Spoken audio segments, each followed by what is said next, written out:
Hello everyone.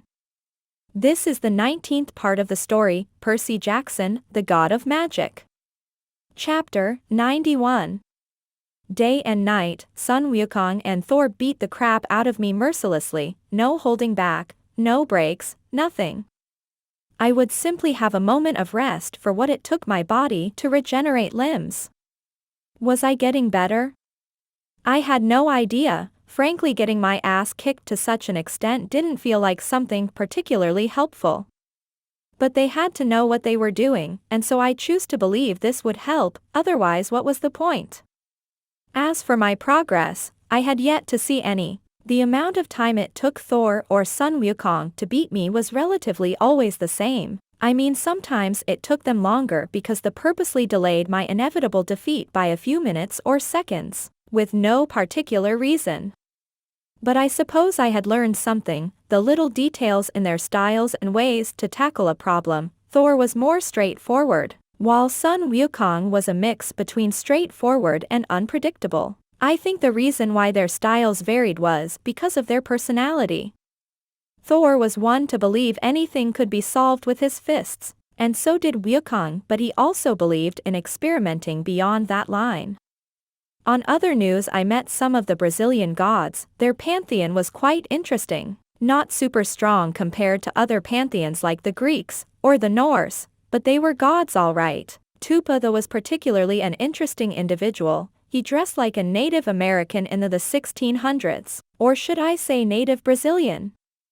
Then again, Brazil is part of the continent known as America. South America to be precise. Well, know that it matters. The point was that unlike most gods that changed their attire to match the times, Tupa kept himself true to his origins. On the other hand, Jackie did not. The Brazilian goddess of the moon was dressed in high-end designer clothes. It was an unexpected contrast between them. Both Jackie and Tupa were not very powerful. Odin, Thor and others could wipe them out, and while they were above me in the scale of power, it wasn't by much. Frankly, a fight between us right now could go either way. Which made me wonder, were they like this because no one believed in them anymore? Or they simply were on this level just because?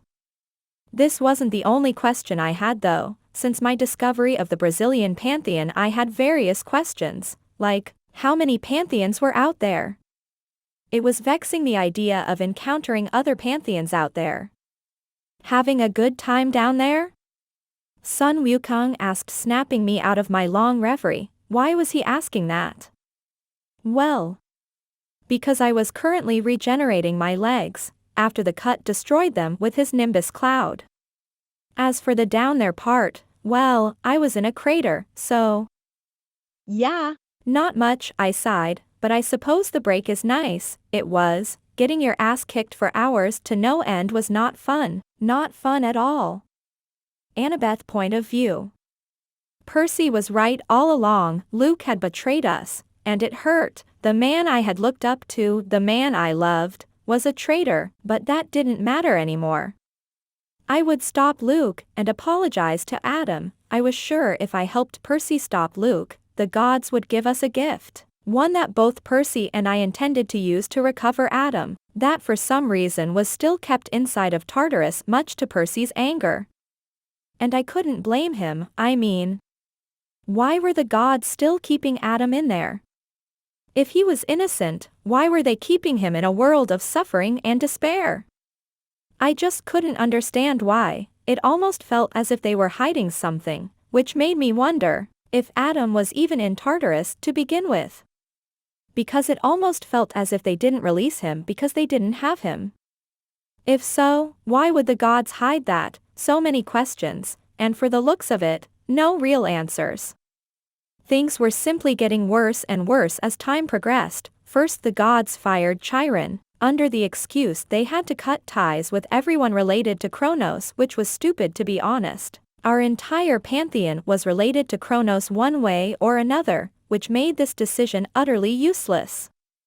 Anyway, after they fired Chiron, they hired Tantalus, which heavily made me question the rationality of our superiors. Tantalus was a disgrace. He was a disgusting demigod king who was sent to the fields of punishment a long time ago for trying to feed the gods human flesh. The flesh of his own child. And yet Zeus thought it was a good idea to have him train us. It felt wrong. Why would they choose a psychopath for this job? Sometimes I wonder if Luke was right, if the gods didn't deserve the power they had, if it wasn't for the fact his plan to stop the gods was utterly ridiculous. I mean, picking Kronos. The child-eating titan? Just what in the name of Tartarus was Luke thinking? Annabeth, Percy greeted, any news from your mother? My mother, the one goddess I thought I could rely on for answers, had decided to ignore me during this ordeal, choosing not to answer any of the questions I had about Adam and his whereabouts.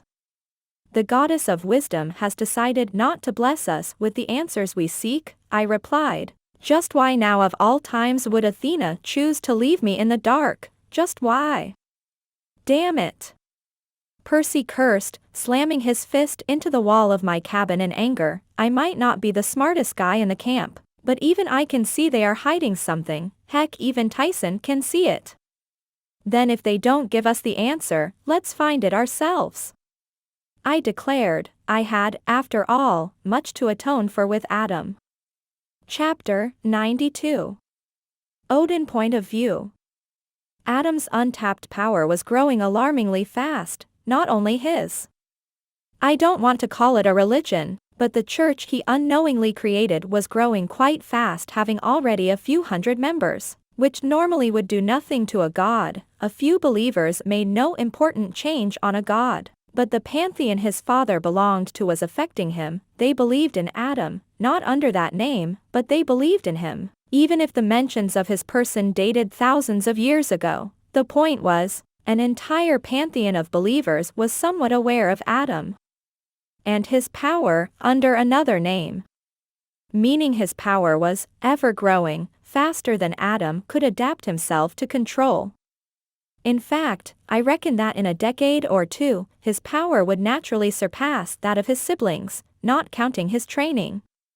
And by that I was referring to the fact that his power would get to those highs without any external aid like training. But if he did that, that would leave him in the same situation he was in now, a lot of power and no control over it. It was funny really, him complaining about Sun Wukong's aura, or Thor's, when in reality his aura is even more wild and unrestrained than those two. He simply doesn't feel it. He has grown accustomed to his unpredictable aura. I reckoned he did so in Tartarus. My job now was to prepare, not only me, but Adam for the unavoidable visit of his father, a man that by no means I wanted to ever see again. Adam and him were both so different and yet so similar in some aspects. It was disturbing. But I suppose it was to be expected. He was his father. There were days I wanted to tell Adam who his father was. I really did, but he still wasn't strong enough. No, he needed to be stronger, to face the cruel reality of his destiny, because only if he was strong, he would have the power to bend fate itself to his whim, instead of following the path his father paved for him. And as long as I had the power to help Adam, I would do it. Not that I was doing this just because I wanted to be a good guy. No, you needed more than that. I was the king of Asgard, and helping Adam help Asgard. Had I grown soft of the kid? Maybe. He was a good warrior, with a thirst for knowledge that made it hard not to like him, but that was just a bonus. I had my reasons to help the possible future king of the Greeks. How is Adam doing? Frigg inquired, a worried tone carrying her voice. Is he doing okay? He is, improving, I chuckled, seeing Adam getting his ass kicked over and over again was getting old. But it was proving to generate the expected results Thor and Sun Wukong wanted from him. Is his destiny still the same? Frigg asked, her lips closing into a thin line, or has he changed anything? His distant future is clouded. I can see various possible glimpses of his various probable futures, but the glimpses I get vary a lot according to what is going on around him, but in every single one of them there is always a constant, love and darkness always following him up close. I sighed. Love and darkness, Frigg muttered, a poetic name for Hestia and his father. I suppose it is. I admitted. Adam point of view. Have you ever wondered what it feels to fracture every single bone in your body in a single day? Yeah. Me neither. I mean, who the fuck wonders that shit? But here I was. In the span of 48 hours I have not only experienced that, but worse, not only the sons of my friends had broken my body over and over, but at times I would find bones where they didn't belong, and no. I will not elaborate, which reminded me, how was this over-the-top freaking violent training not killing me? But the big-ass snake almost did with a bitch slap. I had no fucking idea, but I had to admit, I was quite confused with how my body worked right now. Perhaps I was allergic to snakes or something, and it was kinda like a Pokemon match-up type perhaps? The worst part was, I had no idea how long it would take me to pass the test. Sun Wukong had yet to disclose. Was the test beating him? It couldn't be, that would take me a few centuries, maybe less, but still, too much time, so it had to be something else. But what exactly? That still eluded me, so for now, I would simply try to adapt to this situation, so that I could eventually overcome whatever the Monkey King planned to throw at me. On other news, this training was proving to be successful on other parts of my development, my weapon. I was making slow but steady progress with my new weapon, one that I had yet to name. The weapon in question seemed to be a lightning rod of sorts for magical and physical attacks, storing the energy from an attack it received later, allowing me to use the stored energy to attack my enemies. Was there a catch? Of course there was. The catch was I could only block one of the two. Allow me to elaborate. For example, let's say Thor is coming at me, ready to bash my head with his trusty weapon. On this hypothetical case, Mjolnir is fully charged with his magic lightning breaking from the hammer itself, shattering the very earth on its wake. And not only that, but Thor is not holding back his strength, ready to push beyond his limits. In this case, if I chose to block the physical part of his attack, my weapon would absorb the physical part of the attack, transforming said part into kinetic force, storing the kinetic force inside of it, for me to use on a later date. But what happens to the magical part of Thor's attack? Well, it's quite simple, that shit would hit me, at least on this hypothetical case. Ready for round 52?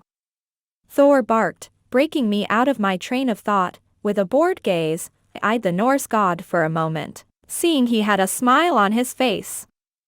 Oh well, I suppose I will have time to ponder about my abilities and the abilities of my weapon later on, when my new upcoming fractures have to regenerate. I sighed, this was going to be a long day.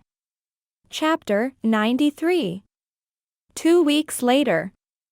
I blinked as I came awake, my mind groggy, but something clear. Someone had killed me last night. Or at least made my physical form die for the first time, or second time. It's a confusing subject. Huh? I muttered, rubbing his eyes. As I tried to gather my thoughts, a strong headache attacked me. This whole reforming business was not to my liking at all. How did I die though? It sounds like something I should remember, but all I remember is that like usual I was getting my ass kicked by Thor and Sun Wukong, and then the fuck happened, I muttered as in pain my hand clutched at my chest. Kid, Sun Wukong greeted, startling me. From a simple glance I could tell he had a new scar running down his chest to his right knee. You gave me a scare last night, the Monkey King sighed, rubbing his temples. Sorry for killing ya. I would say I am angry, but I don't remember shit, I replied. Why did you kill me though? Well, I think it's in part my fault. I decided to try and see how far I could push your buttons. One thing led to another, and you snapped. Sun Wukong sighed. For a brief moment. It doesn't matter, it doesn't matter. What in the fuck does he mean by it doesn't matter? Hold your ass. Of course it matters. I roared. One thing was that I didn't harbor any hard feelings towards him, but hiding crucial information for me. Was an ass move. Kid, I underestimated how strong the monster of your father is, Sun Wukong sighed. My father, please don't tell me he's inside me, cause if he is I will kill H. That bastard. Please tell me he didn't pull a cliché move by controlling my body. At this point I wasn't even interested in knowing who he was, right now. I wanted to know if the control of my body was compromised. No, Thor answered before Sun Wukong had the chance as he entered my room. Wait, since when do I have a room here? Back to the point, Adam, but he proved just how much he wants you to live. He made some kind of magic thingy to stop anyone from killing you. Apparently Sun Wukong got too close to the activation point of the spell, and well, here we are, taking a closer look to Thor. I noticed he also had new bloody scars on his body. That still doesn't answer what in the fuck happened. Why do you two have new scars? Did I do that? I asked. Why couldn't a fucking god be straightforward, like? Is being confusing a fucking requirement? Well, yes, but no. Sun Wukong hummed. According to Buddha, the spell was made to create an avatar from your power to defend you. The avatar had much more power than I anticipated. The Monkey King admitted, so I was forced to kill you while Thor stalled the monster that spell created. It was the only way to stop the avatar from leveling Brazil. That doesn't make any sense. Where was the equivalent exchange in that? How can an avatar made from my power be strong enough to fight and hurt you too, when I get my ass kicked every day? How could something made from me be stronger than me? It made no fucking logical sense.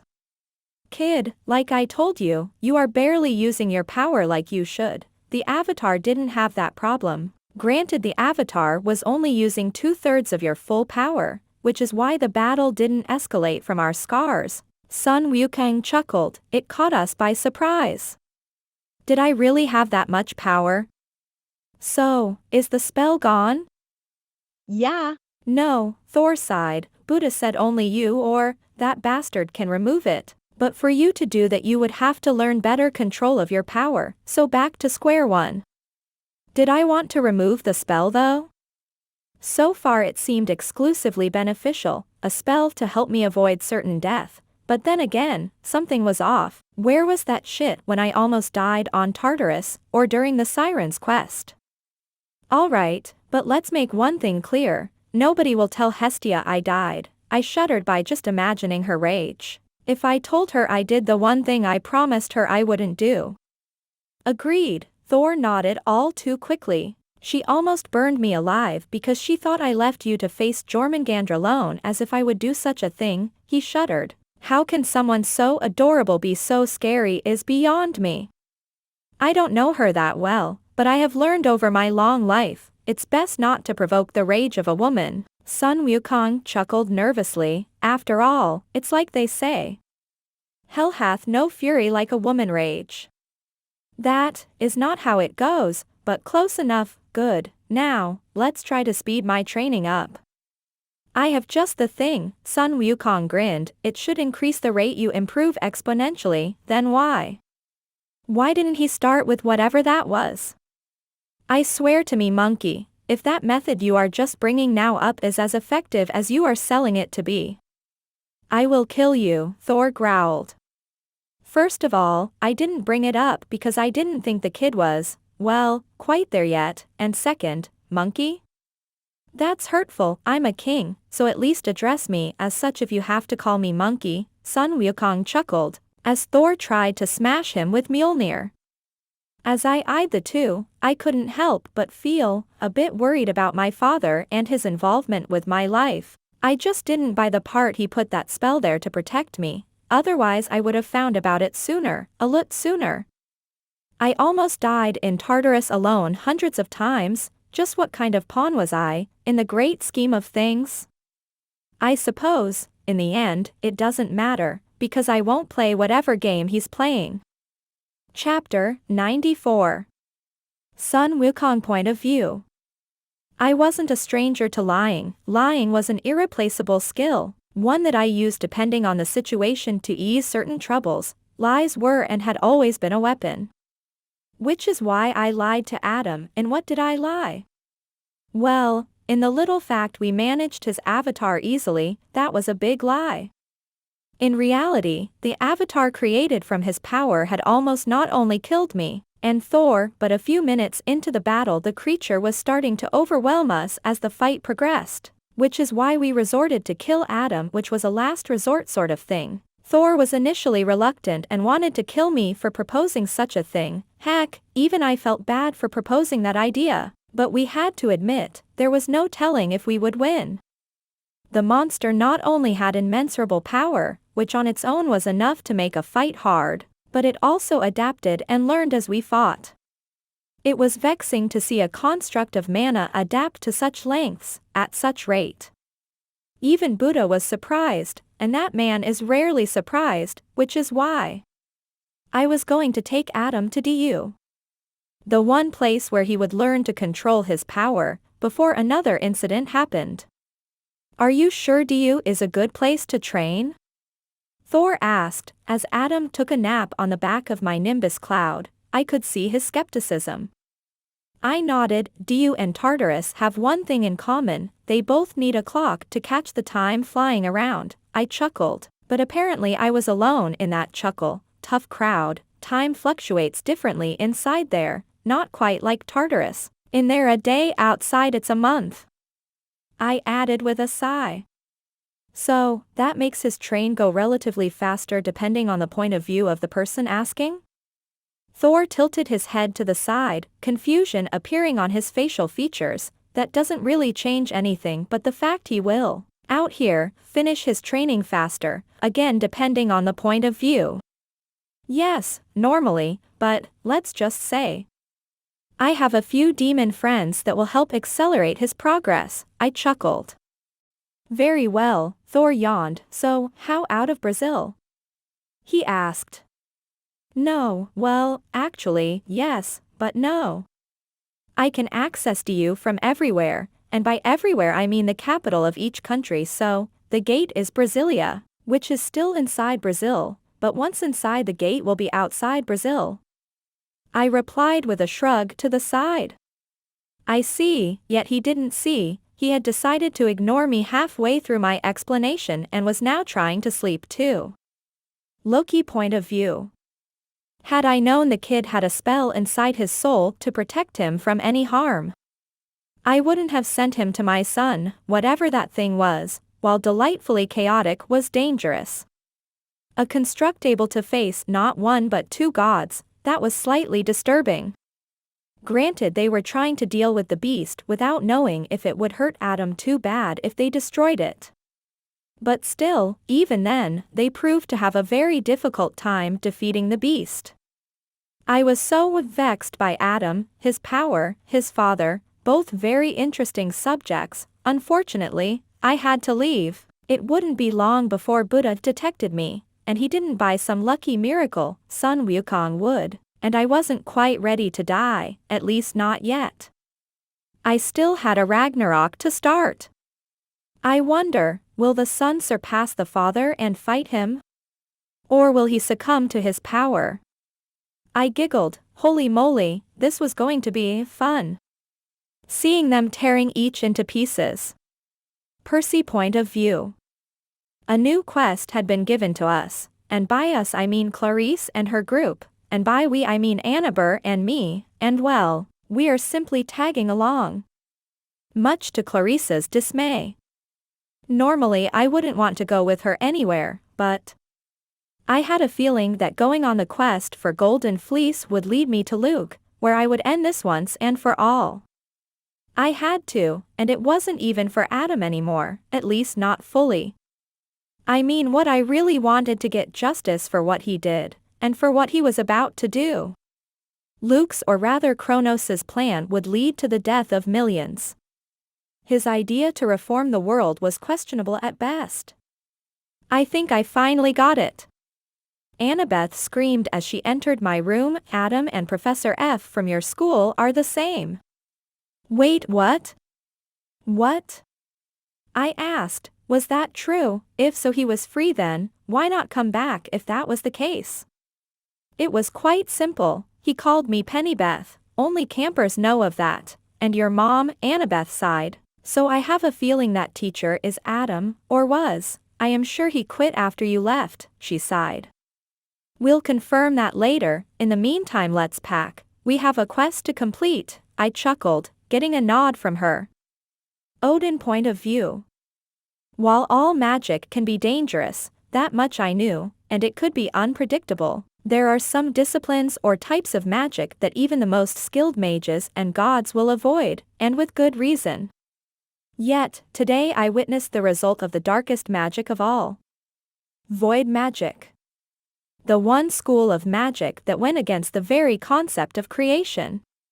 From that school of magic, the avatar to protect Adam was born, a demonic amalgamation drawn from the nightmares that haunted Adam's mind from his time inside Tartarus, a faceless formless shadow with red eyes and armed with Adam's power at its disposal, but without any limitations.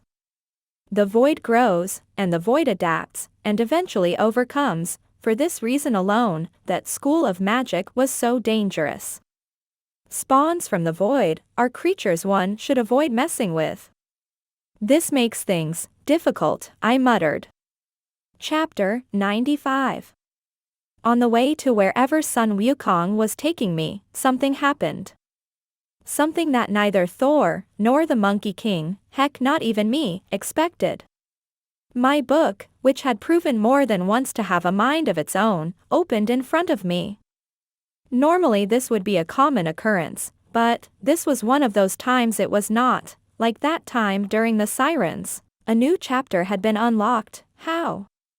No idea. I had been neglecting my magic studies for a while since I came out of Tartarus. Anywho, the point of this little tale was that for some reason, as a side effect of unlocking the new chapter, the book teleported me. The last time my book had done something like this, it had been to save my life.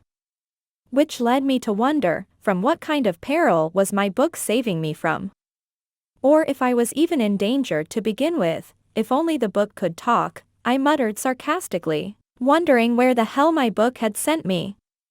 Weakened by my recent resurrection, I struggled to stand up from the ground. All around, there was nothing but earth of a strange color, almost reddish, in the distance. I could feel thousands of entities moving, their magic was different. It was strange. I'm going to take a wild guess and say, I'm in hell. The magic I felt around me was. I really didn't know how to describe it. I swear in the name of Hestia that if my guess is right, and my book condemned me to another living nightmare, I'm going to ground my book, at least 15 minutes in the timeout zone. I chuckled. Deciding to explore this strange place, I came across a sign, which read "Welcome to Hell, enjoy your stay." Okay, I'm not gonna lie, this was stranger than I expected, but I guess anything is possible at this point in my life. Enjoy your stay? Good one, this sign is either super ironic, or Christian hell is way better than Greek hell. Then again, they didn't write what hell was I in. But I was betting for the Christian one, or is it Catholic? Wait, does that mean there are two pantheons for Jesus? Further study is required. It ain't so bad, we have internet. A cheerful feminine voice behind me chuckled, and before you judge me for what I did next, I want to say that, 1. I was weak after my resurrection, 2. I did not expect someone to pop out of nowhere, and 3. Fuck you, that's the last reason, anyway. After the unknown girl talked, I jumped like a cat, yelping as I turned around to face her. Holy fuck, I muttered. What are you? I inquired, eyeing the girl. It was unexpected, certainly that much was true. The woman looked like a demon with an enticingly curvaceous body build. She had pink skin with black horns coming out of her head. She was slender and had a long thin tail with a heart-shaped tip. She was a succubus, isn't she? Wait. To what pantheon do they belong? What are you, rude? The yet-to-be-identified demon chuckled. I am a succubus, The name is Honey. She bit her lip seductively, caressing my leg with her tail. Can I be your honey? Well, I didn't know it, but apparently you can make honey sound lewd, a new discovery. Hooray! Not sure I am ready for a new race. I just started humans, so. I chuckled nervously, and she pouted. Too bad, that isn't how hell works. Honey, the horny demon replied happily before hastily lunging forward in a painfully slowly motion, wrapping her arms around me and kissing me right on the lips with a lustful moan. I am hungry, and you look tasty. Thanks, but. I chuckled, wondering why did I even let her catch me, but I don't want to. Honey, no means no. In my case it means maybe. And right now I want to get out of here, so. See ya. I snapped my fingers, teleporting her to a random location, inside, well hell. Well, I have learned 2 things since I got here. 1. Everyone inside hell was a demon, not necessarily like Honey, who was a succubus. There were all kinds of demons inside this bizarre world, from imps to hellhounds, and not like the ones in Tartarus. No, they looked almost human, less monster inside of them I suppose. Back to the point, I learned that, and that apparently a horny succubus can and will chase you, even if you teleport her away from you every single time. I swear to God, I will end up killing you. What can I say? She was getting on my nerves, and I doubted hell had something like HR to complain. Look, I'm hungry, and I haven't eaten in a few decades, Honey sighed, and there isn't much to eat in here, for a succubus that is. So, help a lady out? Fine, I sighed, and she jumped happily. But we are not gonna fuck, she instantly pouted. Look, I have read some tales about your kind. Is that racist? The your kind thing. Maybe? Honey shrugged. This is hell. Most of the people here is racist. Anyway, so by the tales humans have, I think I know what you eat, I stated. Mana combined with lust, is that right? It is, Honey nodded. So, we bang now, or? God, you're dense. No, just. Taking a deep breath in exasperation, I extracted some of my mana, and mixed it with the essence of my lust. And before anyone asks, I will not elaborate how I learned how to do that. I did it trying to recreate FMA. But instead of getting a group of badass homunculus, I got a ball of mana that would not only hurt people, but make them slightly hornier, or angrier than before. It was complicated. Just, like that? Honey asked, wary of the ball. The irony was not lost on me. For free? Look, considering most things try to kill me, you trying to fuck me is a rather good change of pace. I chuckled. So? Yeah. For free. I winked at her, and she immediately snatched the ball of mana from my hands, as if scared I was going to change my mind. Now, how about you tell me, exactly where am I?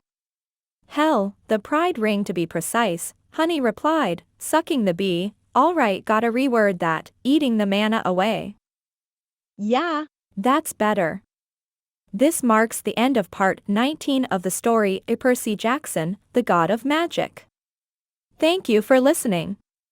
Please like the video and hit the subscribe button to listen more.